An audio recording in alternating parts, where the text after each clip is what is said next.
Jales Veva Jaya Mahe, di Laut Kita Jaya. Begitu moto TNI Angkatan Laut kita yang juga digunakan Presiden Joko Widodo untuk menoleh kembali potensi Laut Nusantara yang besar. Itu dulu. Sekarang di laut negara kita justru buntung. Organisasi Pangan dan Pertanian Dunia FAO menaksir setiap tahun sedikitnya 50 triliun rupiah kekayaan Laut Nusantara dicuri.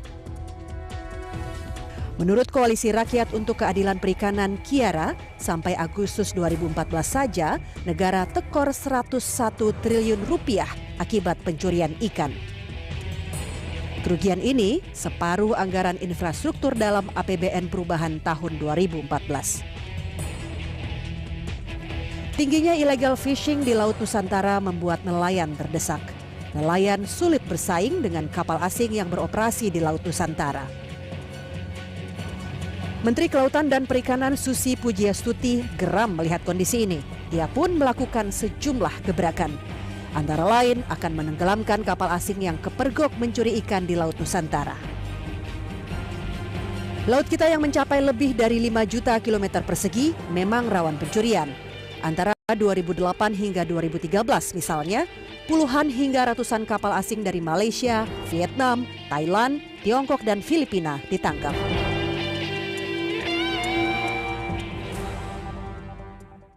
Selamat berjumpa kembali dalam The Headlines. Kali ini bersama pemimpin redaksi Berita 1 News Channel Don Bosco Slamun, kami berkesempatan menemui Ibu Menteri Kelautan dan Perikanan Susi Pujiastuti. Salah seorang menteri di Kabinet Kerja yang gebrakannya mendapatkan reaksi dari banyak pihak, dari dalam maupun luar negeri. Bu Susi, terima kasih sudah meluangkan waktu bersama The Headlines kali ini. Bu, yang terakhir kemarin itu kan bagaimana reaksi Malaysia yang kemudian terkesan lebih keras dan kemudian kalau kita bicara Thailand mungkin lebih persuasif kepada kapal-kapalnya untuk tidak bergerak di wilayah Indonesia. Kalau saya boleh tahu, hasil dari gebrakan teriakan untuk menenggelamkan kapal asing itu, apakah ada kemudian penurunan kapal-kapal asing beroperasi di tempat kita? Sebetulnya kalau persoalan illegal fishing ini, Bu, kan itu sebetulnya semua negara mengalami itu pasti ya. Dan do the same thing gitu, Bu. Ya, jadi sebetulnya apa yang saya lakukan, moratorium anti illegal fishing seluruh dunia. Obama saja tahun ini dia buat impres khusus tentang IUU, Bu. Anti illegal fishing dan unreported fishing. Nah, apa yang kita lakukan hal yang biasa dan wajar, tapi karena selama 10 tahun terakhir itu seolah-olah tidak pernah muncul ke permukaan. Atau kalau sebetulnya bahasa Pak Presiden sangat benar, kita selama ini sudah terlalu lama memunggungi laut. Oh ya. Tidak pernah melihat laut, tidak pernah facing the sea. Dalam pidato pelantikannya waktu itu ya. Dan itu benar, Bu. Jadi apa yang terjadi di lautan kita nggak pernah lihat dan seolah nggak mau tahu. Ya. Nah, sebetulnya apa yang terjadi di perairan Indonesia ini sangat luar biasa. Makin banyak dari 10 tahun terakhir itu kapal-kapal asing yang nangkep di kita. Karena apa? Karena negara lain makin mengetatkan aturan-aturan dalam cara tangkap. Mereka menerapkan kuota-kuota yang membatasi demi untuk sustainability dari sumber daya laut mereka. Bu, sudah lama memunggungi laut. Lalu kemudian tadi pertanyaan Nunung itu adalah hasilnya sekarang ini. Ketika ada gebrakan seperti ini. Begitu moratorium sebetulnya langsung bisa dilihat di satelit Indeso itu. Betul. Penurunan yang sangat illegal drastis. fishing. Penurunan. Tapi saya tahu mereka juga cuma seperti Tom and Jerry saja. Lari ke atas, nanti kita lengah balik lagi. Iya. Dan saya melihat ini adalah hal yang sangat ini sebuah bisnis yang sangat besar sekali. Sebuah bisnis yang sangat besar. Jadi ini memang seksi dan kemudian pasti susah juga menyelesaikan. Ya, betul. Dan itu nilai uangnya juga sangat besar. Beberapa minggu ini selain kita buat moratorium juga kita ajak untuk datang semua pemain-pemain. Kita ajak ngobrol. Para pengusaha dari illegal fishing ini? Ya, para pengusaha yang punya izin tangkap. Bu. Oh, Tapi oke. prakteknya di lapangan itu izin 1 kapalnya ada 5 sampai 10. Hari tadi juga saya bicara dengan Bupati Anambas yang memastikan hal itu terjadi seperti itu. Nah, karena Ibu adalah pemain dan tahu di lapangan, maka bisa diketahui pemain-pemain illegal fishing ini juga bisa diajak bertemu misalnya. Ilegal, dibilang illegal straight tidak bisa Pak, karena kita hanya bisa pada saat nangkep tangan aja. Tapi bahwa itu sudah menjadi rahasia umum, 1 izin kapalnya 5 sampai 10. 1 izin kapalnya 5 sampai 10. Ketika kemudian bertemu, apa kemudian alasan mereka?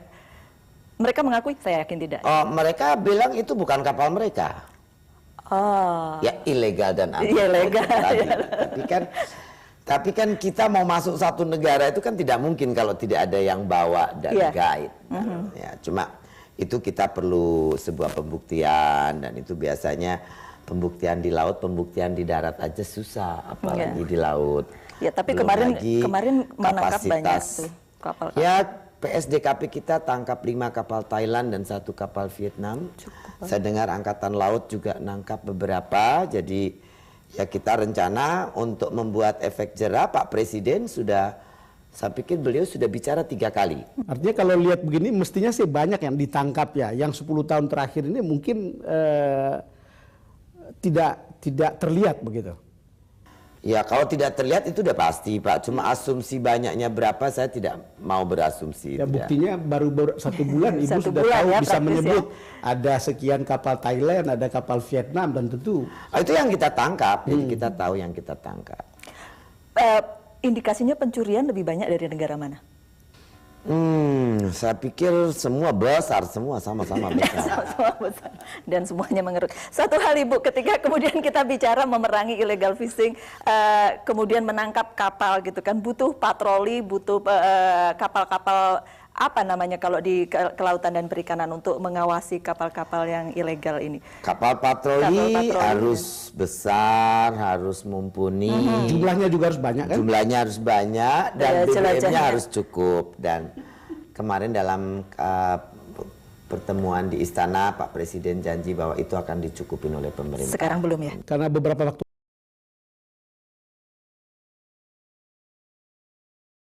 Mereka yang mereka yang itu. ya, Terus kemudian kenapa ditangkap sekian? Oh, karena tidak ada cukup untuk beli BBM. Memang tidak cukup. Apakah?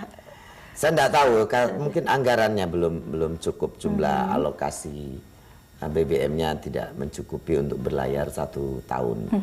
Kita juga sama di PSDKP kita juga kemarin kalau tidak salah layar BBM untuk layar itu hanya cukup untuk 60 hari saja dalam setahun. Oh, itu cuma 2 bulan untuk 2 bulan saja dalam jadi sekian bulan yang lain pantas saja banyak kemudian pencurian ikan terjadi. Ya. Bu, ada kemudian kerjasama dengan lembaga lain, Angkatan Laut misalnya. Oh ya, hari ini kita sudah tanda Polairut tangan atau gimana? MOU. Ya. Kemudian Pak Presiden juga sudah instruksikan untuk semua jajaran Kementerian Luar Negeri, Kumham. Yang Kumham itu sudah keluarkan moratoriumnya ya? Ya sudah mengundangkan, berarti sudah taken, Pak Lauli sudah, Pak Menteri sudah menekan bahwa itu sudah kita terundangkan. Transshipment juga. Ya. Ya, transshipment juga tidak boleh, pelarangan transshipment, kemudian berarti tidak ada pemindahan barang Di tengah laut ya. Transshipment ini Bu, menarik perhatian karena ini kan ada tukang tadahnya di tengah laut itu kan mestinya kan? Kayak Sebetulnya begitu ya? bukan tukang Bukan tadah, tukang memang tadah. kapal mereka untuk kirim ke sana. Ada lagi yang punya kapal di tengah laut kargo untuk beliin dari ABK-ABK kapal. Atau ngumpulin dari pulau-pulau kecil kita juga ada yang begitu. Jadi tidak lewat pelabuhan-pelabuhan ya? Tidak ada. Dan Dan itulah yang semua kemudian hilang. unreported itu langsung keluar. Sekarang ada pengaruhnya nggak? Misalnya sekarang orang lebih mudah dapat ikan segar untuk di tempat-tempat kita ya? Oh iya, ya. Sekarang hasil tangkapan nelayan walaupun peceklik bagus, Pak. Karena ya kalau misalnya hitung 1000 kapal saja yang berhenti, kali misalnya 1 ton sehari kan sudah 1 juta ton tidak Iya, tertangkap tuh dalam hari itu. Ya, artinya kemudian ikan di darat 1 di Indonesia juta lebih banyak. kilogram itu berarti kan Iya.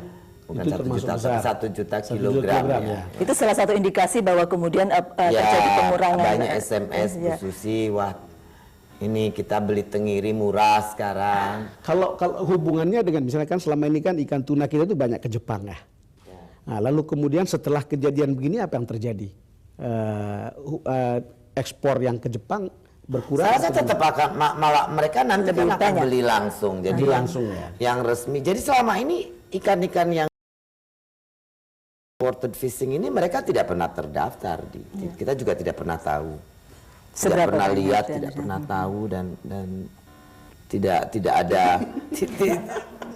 see nothing basically. Selalu ada cerita bahwa ini dulunya ada backing dan seterusnya yang membuat ini seperti dibiarkan berjalan begitu Ibu. Kan Ibu sebagai pemain di lapangan juga mestinya lihat. Well, saya tidak mau berasumsi. Kan kita sedang verifikasi dan juga investigasi.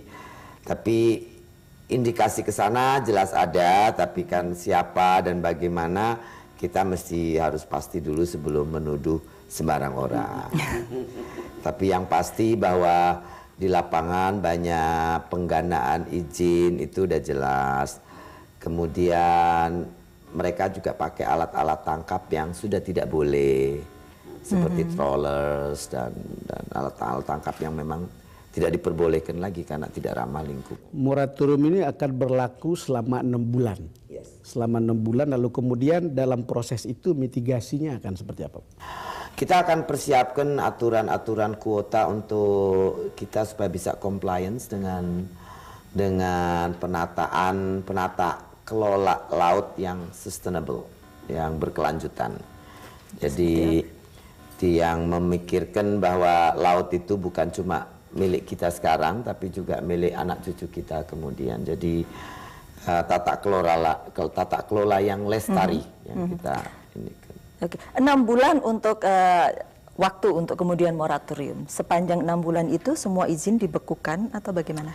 Yang 30 gross ton ke atas ex asing memang kita bekukan. Oke. Yang masih punya sampai habis ya masih bisa, tapi setelah itu berhenti. Oh, kemudian dia harus Ya, apply lagi untuk apply lagi. kemudian Pengaruhnya perizinan terhadap baru. produksi ikan kita, penangkapan gimana, Bu? Memang angka-angka itu kan tidak mempengaruhi di kita, Pak. It's never been reported. Ya. So it doesn't affect anything. It doesn't make our export more or less. Iya. Jadi memang tidak kelihatan, ada pun tidak lihat, tidak ada pun kita juga tidak lihat. Tapi kalau tidak ada, ya itu mulai dapat SMS, Bu, terima kasih, peceklik nelayan masih dapat ikan, seperti itu. Oke, artinya nelayan-nelayan kecil pun masih bisa mendapatkan ikan